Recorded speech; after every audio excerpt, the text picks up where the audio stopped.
రాజకీయ నాయకుడిగా ఒక సంఘ సంస్కర్తగా ఆయనను మనం పిలిచి ఆయన ఉపన్యాసం మనం విన్నాం. ఆ రోజు రాజేందర్ గారు కూడా నా మిత్రుడైన ఆయనను ఈరోజు ఆర్థిక మంత్రి అవుతాడని ఎప్పుడు అనుకోలేదు.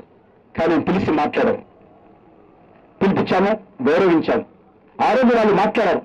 కాబట్టి నేను కోరేది ఒకటే, ప్రతిపక్షంలో ఉన్నప్పుడు ఒక మాట, అధికారంలో ఉన్నప్పుడు ఒక మాట ఉండకూడదు. నువ్వు చేయలేకపోతే అయినంత చెయ్యి, కానీ అవమానం చెయ్యొద్దు.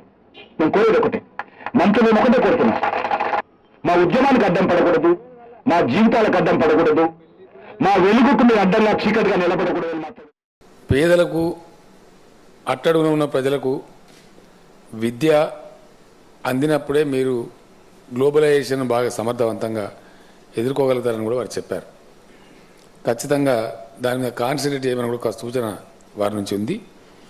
మీరు కేజీ టు పీజీ ఏదైతే అనుకుంటా ఉన్నారో చాలా మంచిది, వీలైనంత వేగంగా దాన్ని తీసుకురండి. ఒకవేళ తెస్తే కనుక తెలంగాణ అద్భుతంగా బాగుపడుతుందని కూడా వారు మనకు మంచి సూచన కూడా చెప్పారు.